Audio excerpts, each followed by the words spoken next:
with Wendy and Chris. So as an interactive session, we'd love to hear from you too. So we encourage you to keep your videos on so Wendy and Chris can see your faces and to jump in with any questions. They have a few questions for you guys along the way too. You can feel free to unmute yourself, raise your hand, and I can unmute you, or also use the chat function. So feel free to join the conversation throughout the next 50 minutes. And we really look forward to hearing from you all in the session. Wendy and Chris, without further ado, I will let you take it away. Great. Well, thank you. It's an honor to be here. So Chris and I will, I think I'll start, give some background information on the bank and on Piermont's fundraising experience and some of the lessons learned. And Chris will do share on Treasury Prime. And then we can go into questions. As Taylor mentioned that, we'll have much more fun and more productive if we get into more interactive discussions. So Piermont, quick background, Piermont was launched July of 2019. So Piermont is my second startup. My first one was back during the first .com wave back in 97, 98, which is a long time ago. So raised 12 million from VCs and sold it back to my investors. So this is my second tour. 26 years in financial services, have raised a lot of money in terms of both for clients as well as for my own startups, and have sold companies and taken companies IPOs. So as I mentioned earlier, Piermont was launched July 2019. We're headquartered out of New York City. So we're actually first of our kind as what I call a hybrid bank, fully chartered with insurance with the FDIC. We are geographically agnostic, completely digital, and focusing on commercial, serving the commercial businesses. So when we launched Piermont, I recruited a number of very experienced bankers and entrepreneurs alike. So we got investment bankers, commercial bankers, as well as founders of tech companies. And the whole idea was to build from clean slate, a new kind of bank that focus on essentially banking, supporting the whole fintech ecosystem. We're very tech driven. We run our philosophy is speed, relevance, and scale, that we need to run and move as quickly as our fintech partners and clients. So on the fundraising side, we raised total of 48 million to date. So the initial funding, was about 10 million. We actually raised that back in 2018, which was 5 months before we even submitted our application to the regulators. So the initial round was it's actually from old clients of mine. They saw and identify, with our business model in terms of how we're going to be addressing some of the pain points that they have experienced, right, on the other side of the sort of the fence. So clients, family offices, members of my management team, as well as two institutional funds. With that initial funding, it was just like one presentation, one deck. It wasn't actually very difficult based on the track record that my team and I had, given that we have taken banks IPOs, we built de novo markets. Because also the strong following of clients. So we were able to actually pretty easy to raise that initial $10 million. The challenge there was really about helping investors understand regulatory limitations, because unless you have run a bank before, it's actually quite challenging for investment communities and others outside of our ecosystem to understand the pros, the cons, the limitation of being a fully regulated bank. So it didn't take a lot of time, but it took, in terms of my team, but it took mostly my time. So the pitch was primarily just me a few times, bringing my CFO along when we had to discuss projections. We raised 38 million in our Series A round. So that was right before the bank opened. So the risk, we said the risk really set with my first $10 million investors, because that was pre-application. By the time we were out in the market raising the 38 million, at that time, we already had approvals from the regulators. We had the charter in the hand. We had FDIC insurance. So it was a much easier story to sell. But at that point, we were speaking with institutional investors.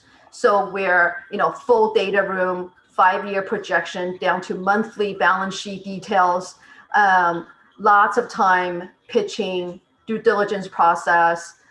So that's the big difference when you raise money from, I think, institutional investors versus, high net worth individual, family offices, or a relatively smaller fund. And we can spend more time on that for those of you who are interested in really understanding the difference. And it also involved time from my extended members of my executive team. So that was challenging because we have a bank to open, bank to run, and that was a ton of time.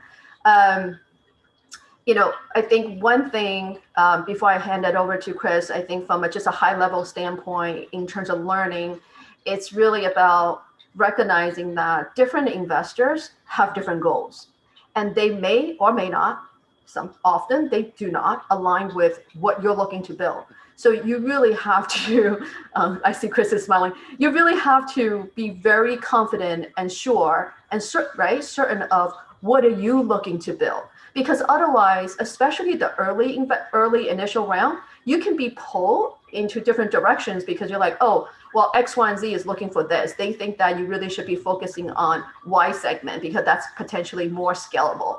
You really got to go in there and spend the time and understand that what's your bottom line, right? What is the value proposition? So otherwise, it's going to be quite challenging to manage.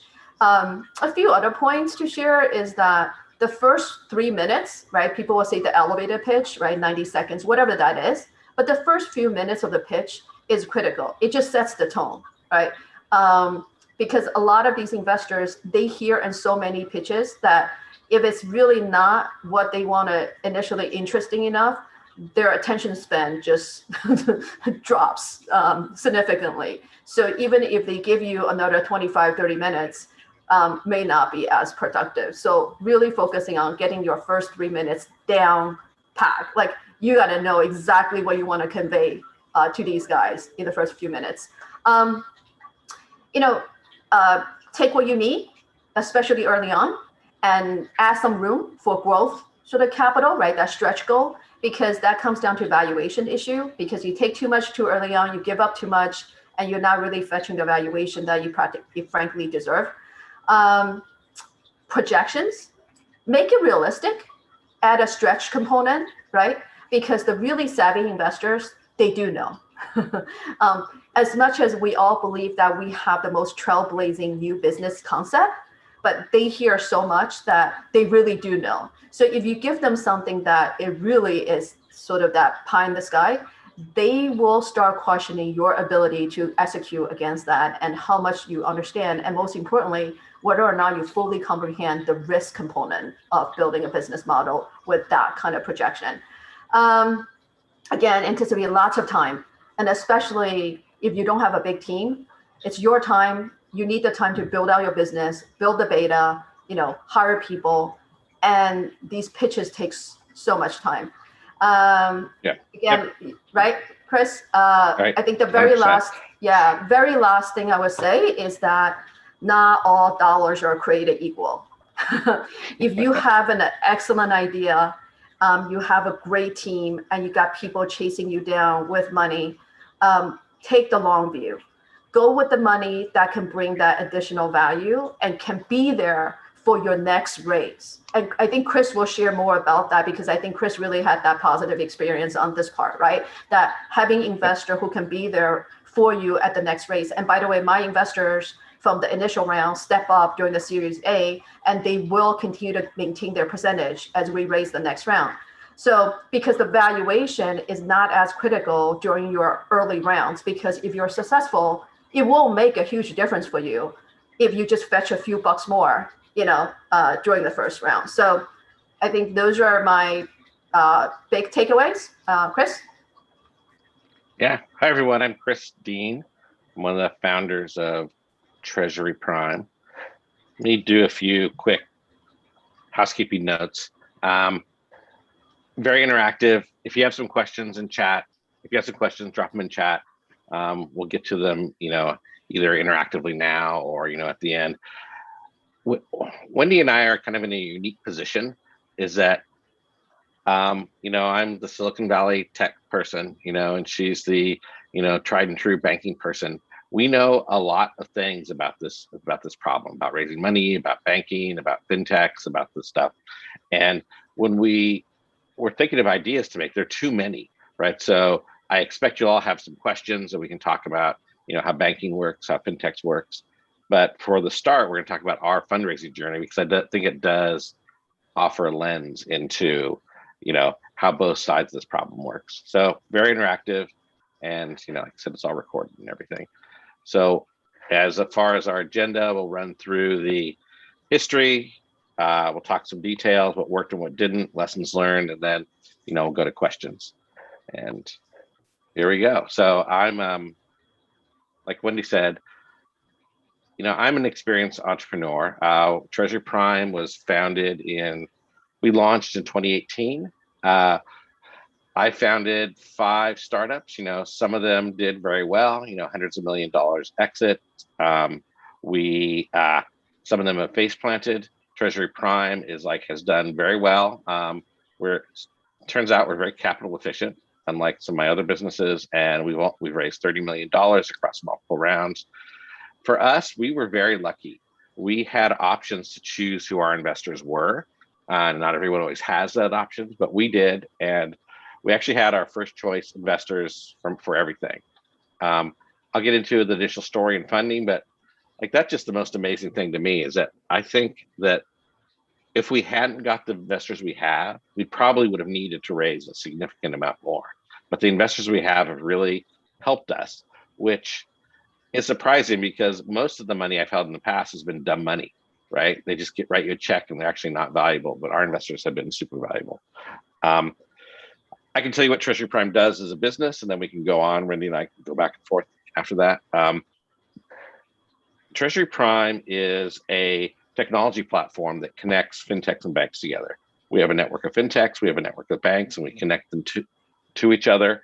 And it turns out there's a seemingly inexhaustible supply of fintechs who want to work with great banks. But a bank, even a well-run bank like Wendy's, and hers is super well-run, it can only do so many deals per year.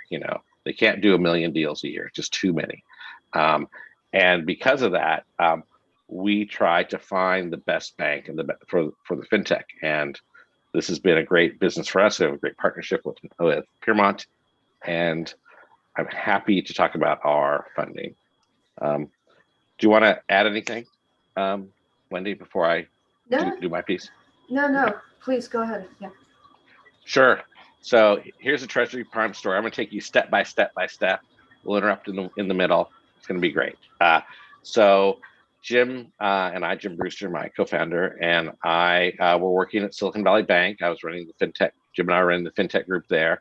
They had purchased our last company, and we left SVB, Silicon Valley Bank, and raised a $2.5 million seed round.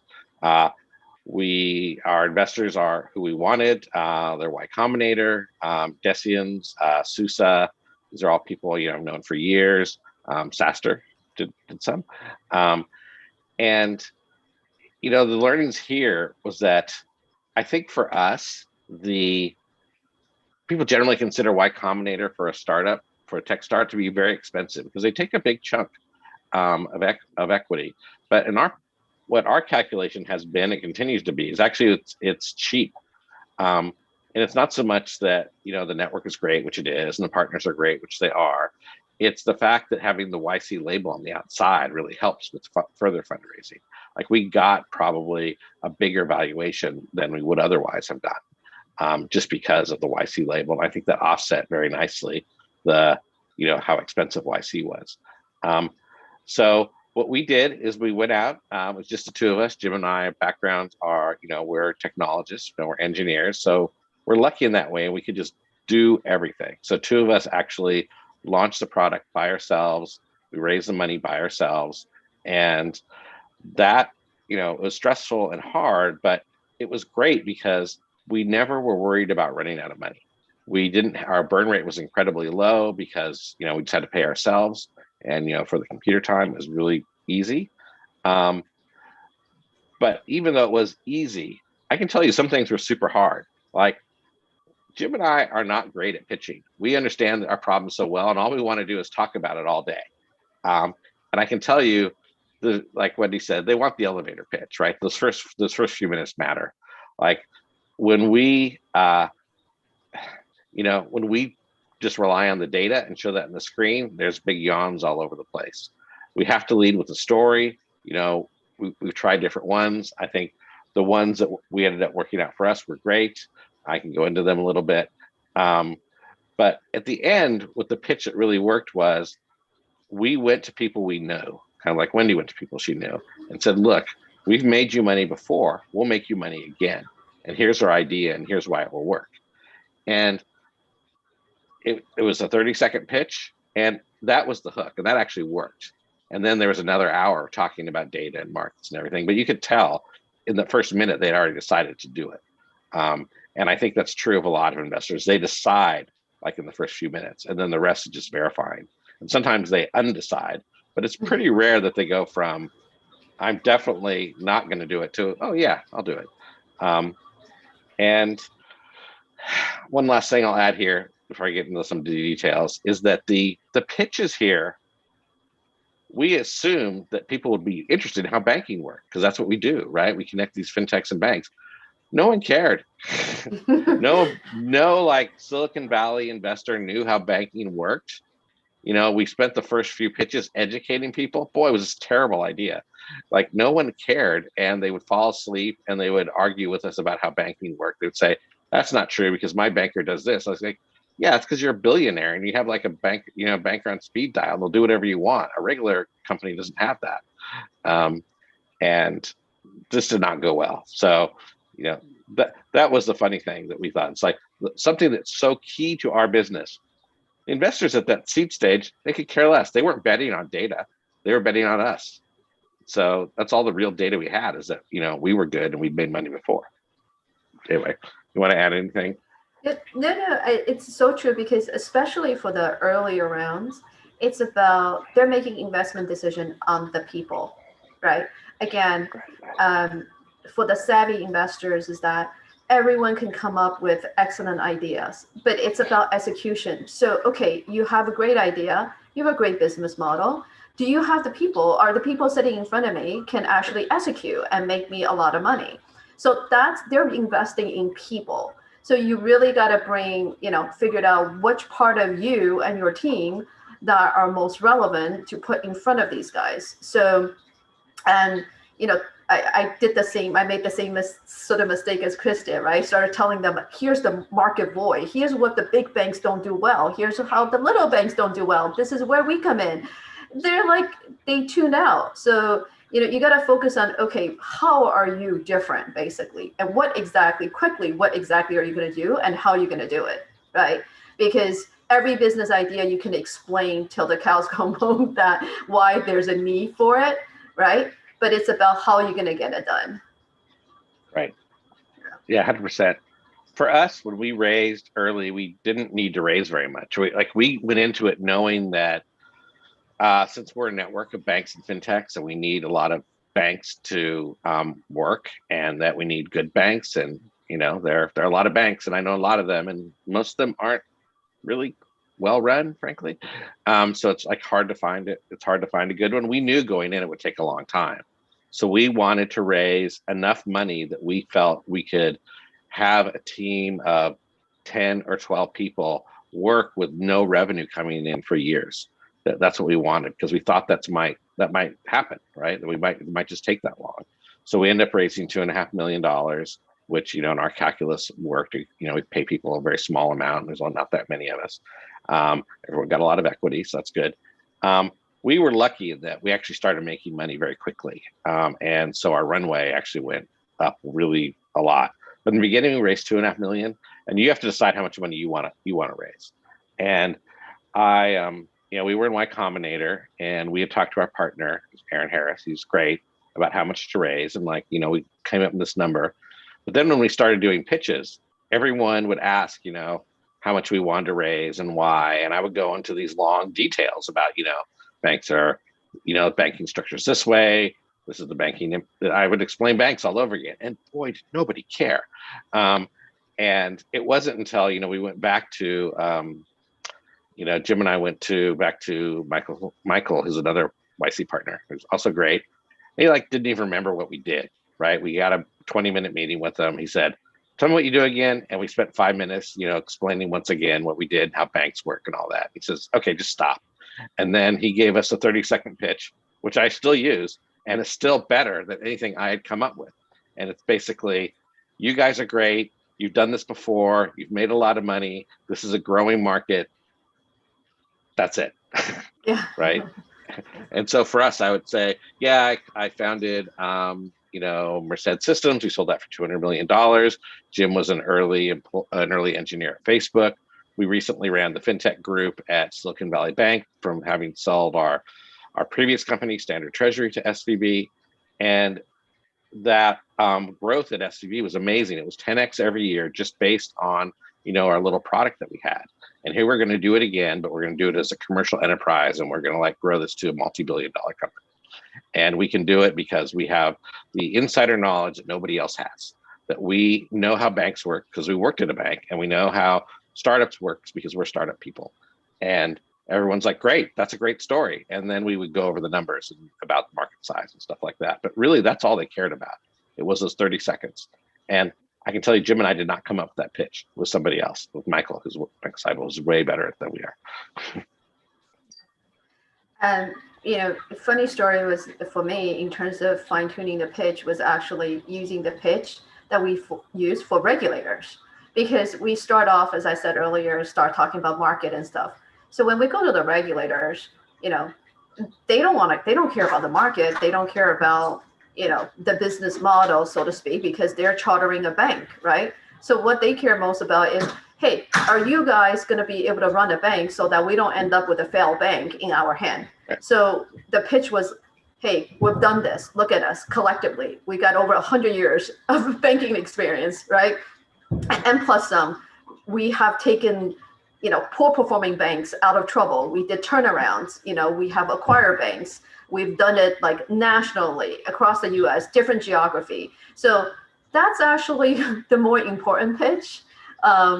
Ironically, that actually, the first few minutes we spent with the regulator was the one that actually resonated, best with potential investors. So again, but caveat there, honestly, is also about who you're pitching to, because if you're looking for that early seed round and you are still going to more so-called friends and family and a little bit of, a few early, very early stage angel, type of investor, they may look for different things because your risk profile is very different from when, Chris and I are back out there for Series A or B, right? Because then for me, it's about growth capital. It's no longer, we already taking care of the risk end of it. Like for Piermont, we turn a profit 7 months ahead of schedule, right? So as I'm back out in the market, we're no longer talking about proof of concept, proof of business, proof of our ability, the management team's ability to execute. This is about how big and how much faster we can grow.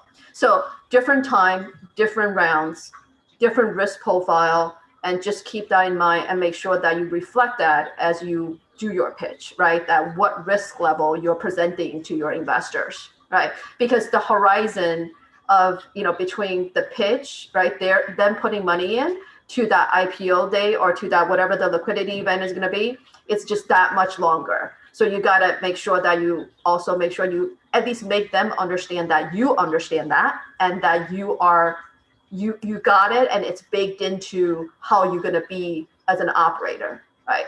So. Right. Yeah. When we raised our Series A, it was like that. So, a while later, when we did our seed round, half of the seed round was just, based on, dreams and wishes. And then the other half, because we did them a few months apart, we had something in the market. It had no traction basically, but it did work. But the Series A was different. We actually had real clients. We were making a good amount of money. Our product is an API that allows fintechs to open bank accounts, do deposit operations. So they can open bank accounts, wires, ACHs, bill pay. They can issue cards. They can do all sorts of complicated things on that side. And it's a great product, right? changed. And it's still the best one out there. And that was the pitch more. It's like, look, we have this product, it's in market. This is our growth pattern. Here's how much our API usage is growing. Here's how much our revenue is growing. You can tell historically that the revenue growth lags the API growth. So if you can see the API growth, like just look, that means in 4 months, it's going to be this other number. And we can very consistently show that.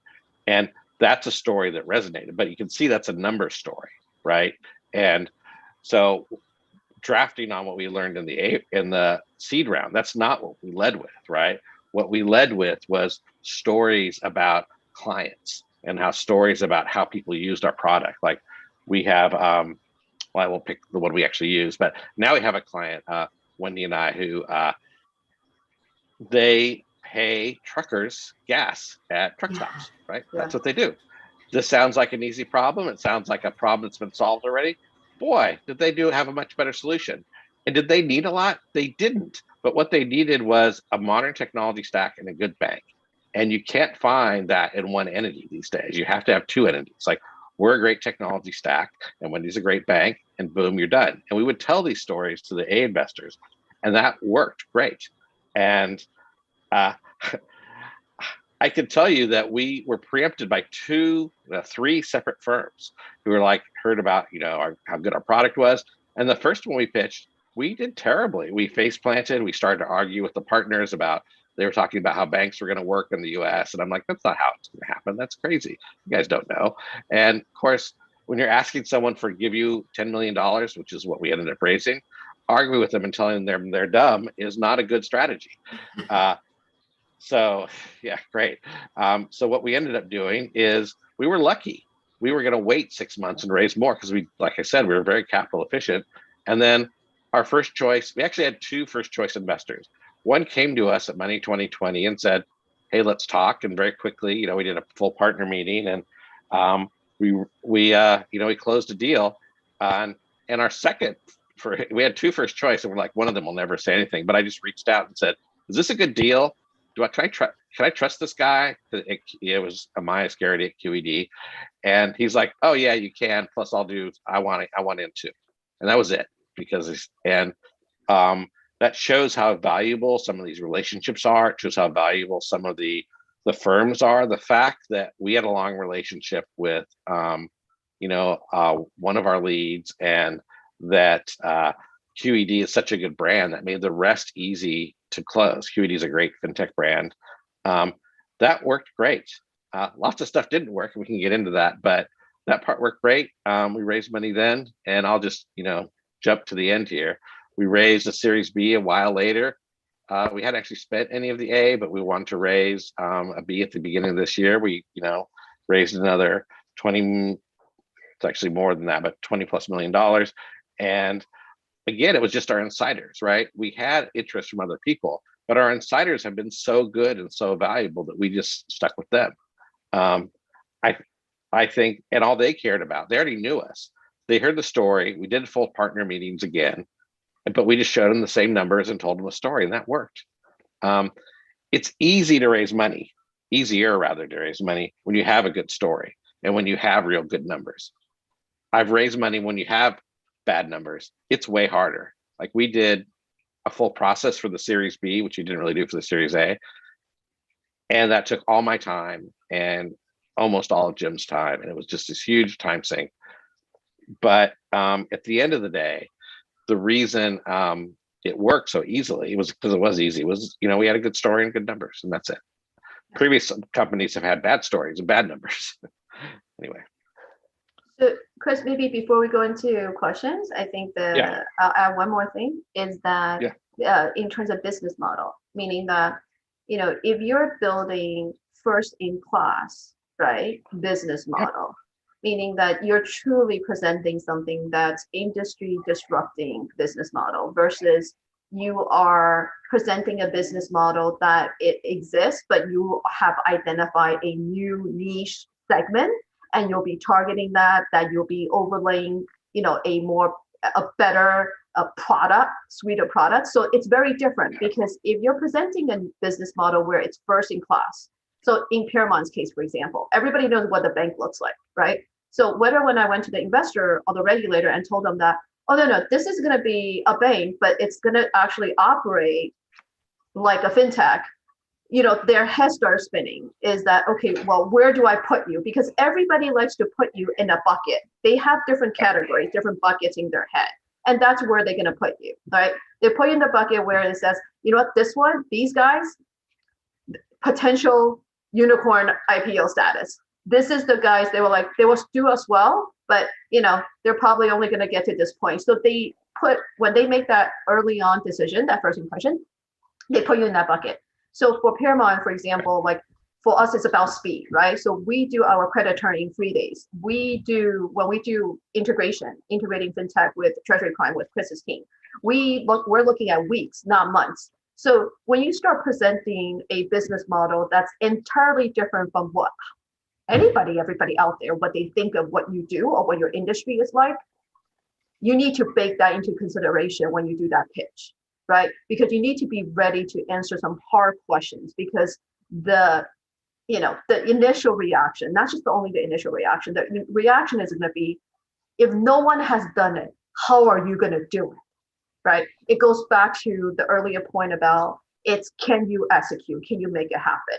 So if you have truly, right, first in class business concept, you got to be ready to spend a lot more time and be very prepared, right? Not aspirational, aspirational goals or aspirational, we hope. No, it's not we hope.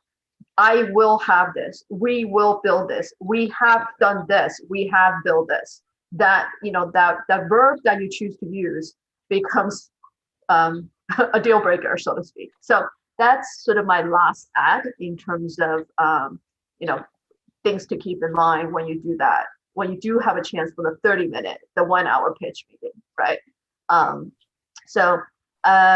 Yeah, we're open to questions. Oh, why do we need so many internet banks these days? What do they offer the traditional banks don't?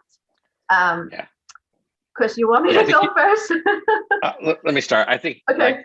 A neobank is what I call that. A regular bank is a commercially chartered bank. It's chartered by some governmental entity. Wendy's chartered, and a neobank is not, right? And traditionally, banks, chartered banks are great. They're really top notch. Two things people they ignore this. The two things they're great at is risk management. They're just really good at it, and customer relations. Bankers are really good at having great relationships with their best customers. They're really good at it. The things they're not good at is technology generally, and going after new markets and marketing. And so the neobanks often are doing that. If you look at the Chimes of the world, great at marketing, just really good at it. And if you look at some of our customers, like I have a customer which manages, it's a neobank that manages landlords, right? And why are they good? Because it's not a market that a bank would really go after. It's just not big enough for most national banks, and it's too spread across the U.S. for a small regional bank. So it's a hard thing to do, and there's technology needed and so on. But I'm interested in your answer, Wendy. What do you think? Yeah, no, I think, I have always, I tell my fellow bank CEOs, right, that the more traditional bank CEOs, I said, the reason why fintechs, the neobanks exist is because the traditional banks, right, they say no.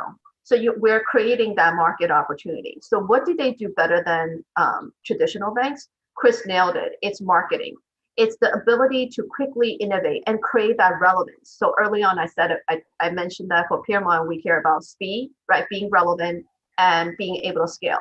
And being relevant is what the traditional banks have increasingly sort of deteriorated in terms of their focus on how to be relevant to the marketplace. So that's what the neobanks are good for.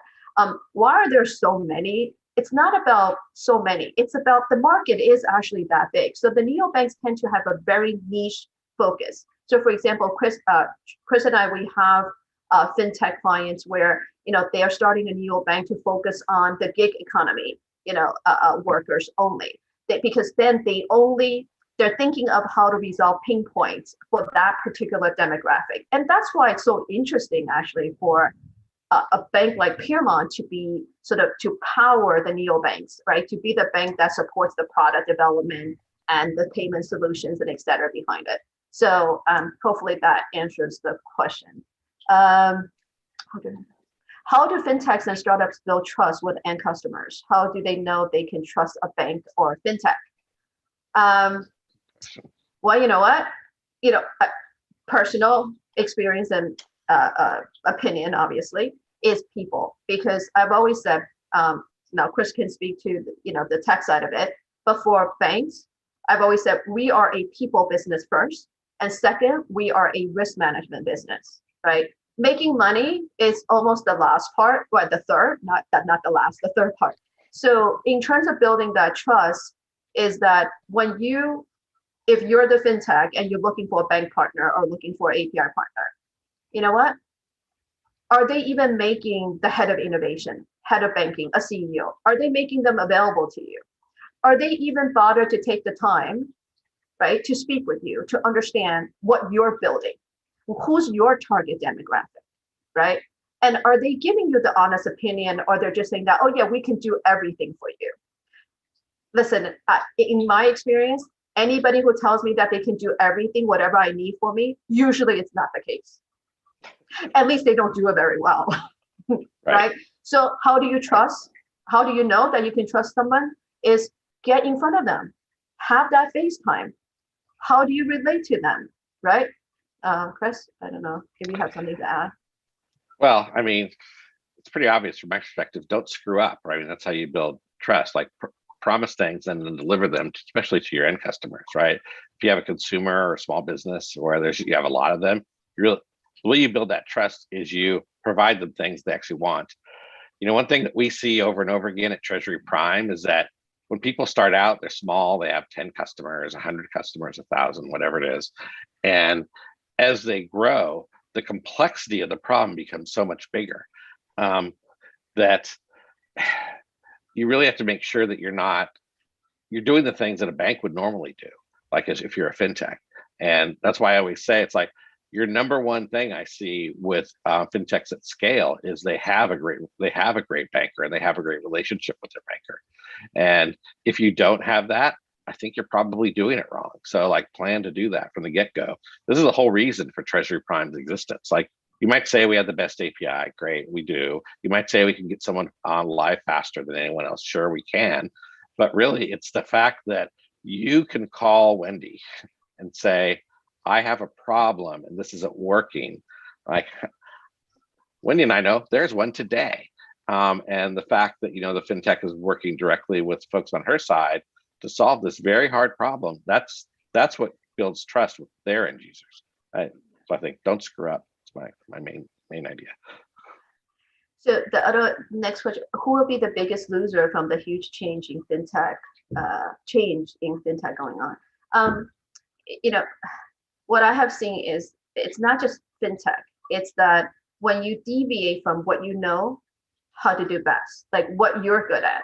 Because, so for example, for fintechs to start thinking that they can operate like a charter bank, just because they are a successful neobank doesn't mean that they can be a successful charter bank, because it's a whole different set of risk management, compliance, product knowledge, et cetera, and the shareholder expectation of a charter bank and a neobank is entirely different, right? So for example, for me, my investors, they keep asking, how quickly can you turn a profit? So when I was able to tell them that we turned a profit 7 months ahead of schedule, everybody frankly think I'm the best thing.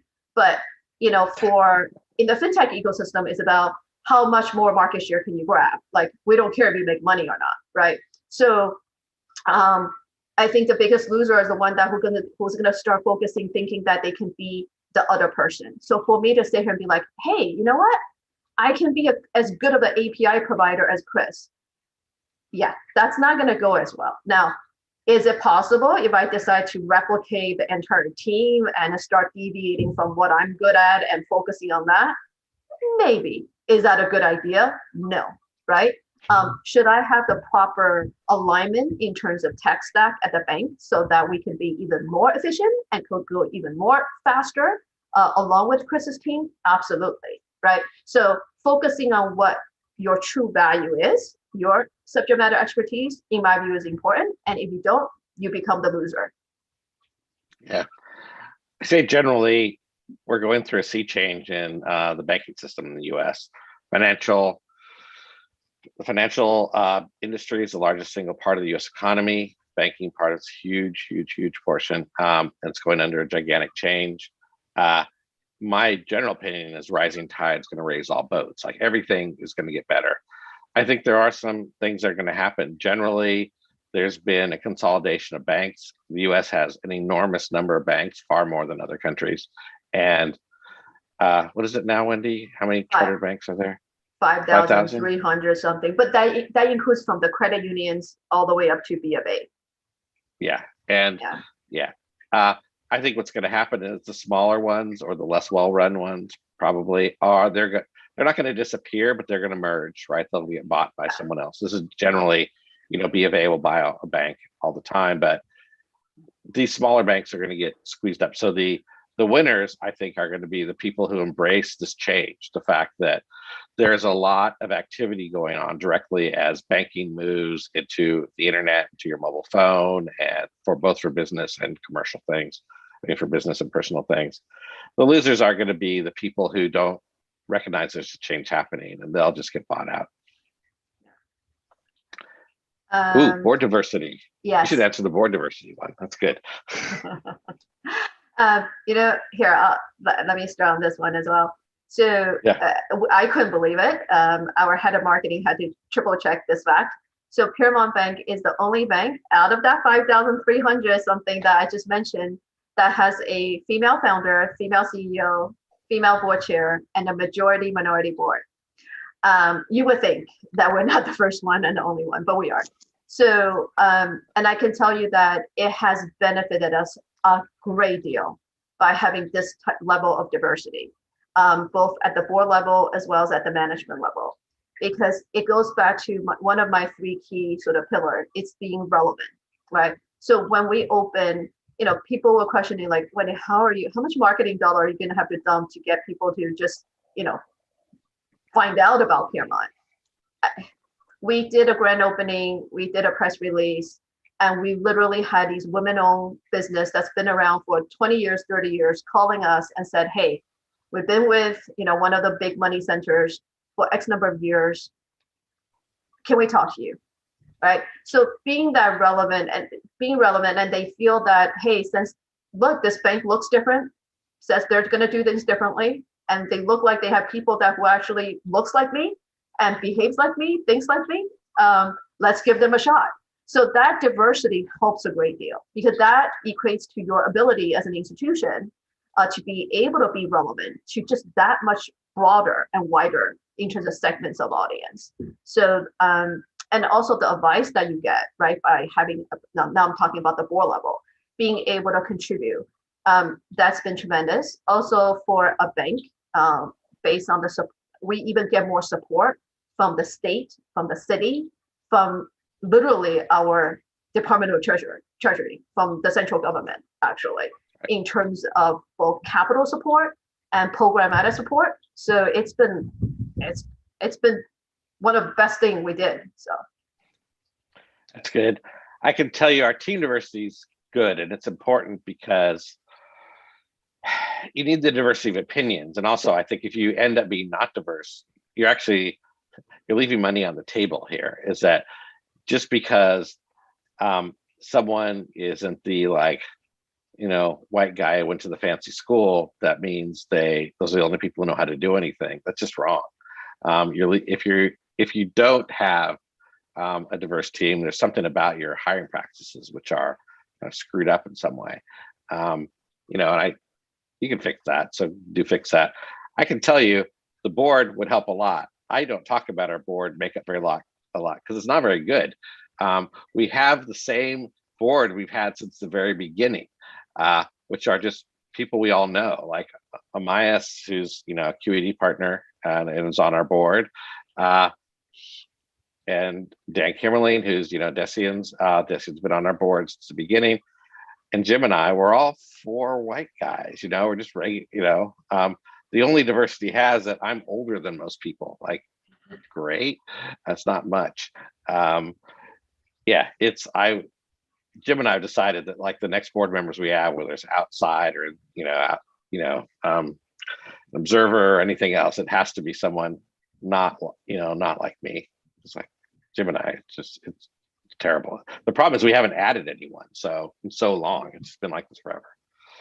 Anyway, but you know what, Chris, at least you have board members who does understand, right? Who appreciates the importance, like Elias. Yeah. I spoke with him, right? He totally appreciates, he gets it, he sees the value. So oh yeah, they're all great. It's just not as good.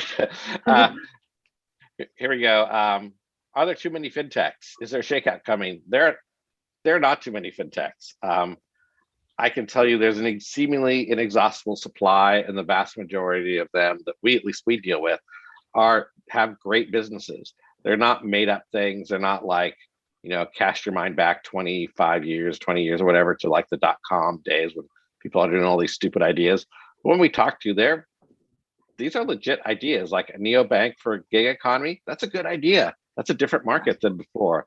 Like paying a new way to pay for gas at truck stop. That's a good idea. That's going to keep going. And they just keep coming up with ideas. I look at this as what's happened is banking in the US has been artificially constrained for 20 years by, there's not been as much innovation as there has in other countries, like go to Singapore or something. It's just like so much better. And we're trying to catch up to everyone else. We still have 5 or 10 years until we're caught up. What do you think, Wendy? Oh, I'm hoping we get there way faster, right? Meaning that, so I think that if it takes 15, 20 years, then it's good news for Piermont. But I'm hoping that, my fellow sort of colleagues in the banking industry wakes up way earlier than that. No, I think there aren't too many. Will there be a shakeout? Sure. When and where? I think we're still very early because you're looking at a lot of these actually really excellent business model still needs some time to season and to scale, right? Because it's hard to see where it's headed until you have enough of a population cutting across the various different segments within the fintech, ecosystem where they reach a certain scale. So we don't have as many yet. So it's hard to see that the shakeout will come anytime soon. So, overall, I think Chris and I are both very bullish on this. It's needed because that's where the consumers are, right? That's where the marketplace are. That's how small business, big business, that they operate differently. They carry inventory differently. They get paid differently. The expectation of the turn time, whether it's payments, delivery, all have changed. And I've said,